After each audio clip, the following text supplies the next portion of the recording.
When it comes to gimbal operating, your camera movements you will want to get used to are semicircling and push in and push out movements. Starting things off with our semicircling movements.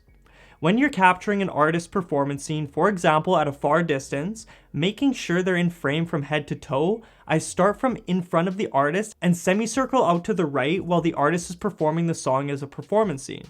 Once I have reached the point in the semicircle where I am in line with the side of the artist, I then semicircle all the way out to the opposite side of the artist. I continue going back and forth until the entire song has played through during the performance scene. When it comes to medium distance shots where you're filming the artist from the waist up, I take the exact same approach as I do with wide shots. Semicircling from one side of the artist to the opposite side and continuing this movement until the song has finished playing. Last but not least, we have slow semicircling motion tight shots using a gimbal. This type of shot looks great as a B-roll shot, but even better as a performance scene. You can relay to the artist to look straight ahead while they're singing their performance scene, but as the camera approaches them on the semicircle at around a 45-degree angle, they can look at the camera singing the performance scene, then proceed to smoothly look straight again after you've left that 45-degree angle zone in front of them. Some key takeaways when practicing these camera basics is that the better you get, the more comfortable you'll become with walking fast with the gimbal while semicircling and keeping the artist in frame. Eventually, you will develop a natural mind-to-muscle connection and your semicircle patterns will become consistent while walking to any desired speed you choose. Second, if you shoot a faraway gimbal semicircling shot, medium semicircling shot, and a tight semicircling shot, that provides you with 3 performance scenes to cut to during your edit.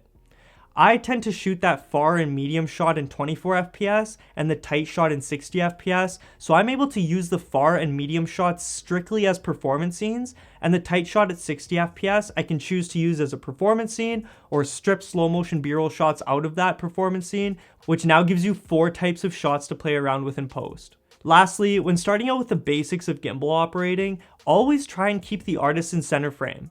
As you become more comfortable with this movement over time, you can start playing around with composition switch-ups, which we will touch on during our gimbal technique video. So at the start, try to keep the gimbal and camera at your chest level, pointing straight on with the artist while you're semicircling. While you're semicircling, the only thing you should be thinking about is keeping the artist in center of the frame through the entire gimbal movement. Moving along, we're going to talk about the basics of handheld camera operating. For these tips, we're going to assume that the artist is stationary and not walking or moving around.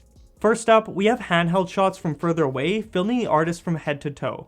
Whenever I film these shots, I try to add a very slight natural sway in my knees, which in turn creates a natural camera back and forth flowing movement.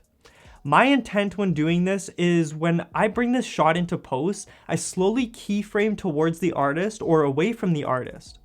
Keyframing, if you don't know, is essentially zooming in on the artist. This is a technique that we will be talking more in depth about in all 3 of our editing sections. Next, we have medium distant handheld shots. Today's video is sponsored by Epidemic Sound. I've been using Epidemic Sound for 6 years, whether it's for paid client video work or my YouTube content. My favorite feature Epidemic has to offer is their AI video upload song matching tool. Simply upload test footage of a project you're working on to Epidemic Sound, and their AI platform will spit out a long list of songs that match the vibe and pace of your video, saving you hours of finding royalty-free music that fits the vibe of your visuals. Not only do you get a library of thousands of royalty-free music, but you also get access to thousands of realistic sound effects. Click the link below to get a free 30-day trial to Epidemic Sound that can be cancelled at any time. No commitment necessary. Now let's get back to the video. When filming performance scenes of artists that are very hyped up and the song is very upbeat, I tend to turn my in-body image stabilization off. If your camera doesn't have IBIS, then disregard this, but still something to take note of as you will most likely own a camera with IBIS in your filmmaking career. The reason for turning the IBIS off is because I can get a more raw looking shot and I feel like the natural controlled shakiness of the camera portrays a more upbeat vibe. When it comes to performance scenes with songs that are more slower paced and very laid back, I turn my IBIS on and slow down my camera movements. I make sure the camera is nice and steady and I slowly rock my hips back and forth, transferring the weight ever so slightly from one leg to the other. Lastly, we have tight handheld shots. I like to film these types of shots from the side of the artist's face or shooting directly at their face. I try my best to compose my shot where I'm filming the artist from the middle of their chest to the top of their head. When filming a very upbeat performance scene, again, I turn the IBIS off on my camera to give the camera a natural but controlled shakiness. Again, coming back to the performance scenes of songs with a more laid back and slower artist movement, I keep my camera as steady as possible with IBIS turned on and try my best to keep a consistent composition tight on the artist's face, slowly swaying my hips back and forth and transferring my weight from one leg to the other. It's also important to note that to take your basic camera operating handheld shots to the next level, try your best to keep the artist's head in frame at all times.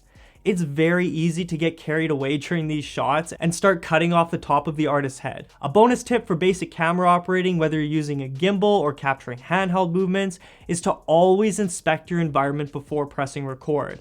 Make sure you can safely operate a gimbal, or if you're walking around quickly shooting handheld. If you're filming in a wide open field, inspect the areas you'll be walking with a gimbal or handheld for small ditches in the field to prevent a rolled ankle. If you're shooting outdoors in an urban environment, make sure you inspect the ground for sidewalk curbs that you may have to step off of or onto. If you're filming in an environment with a staircase, make sure you're constantly looking back and forth from your camera screen and the steps, or if you're filming in a controlled environment with lights on set, make sure you either take some gaffer tape and tape down loose wires on the ground, or take a mental note as to approximately where those wires are and watch that you don't trip on them. The last thing we want is for you to trip over while operating and damage equipment on set, but most importantly so you don't hurt yourself.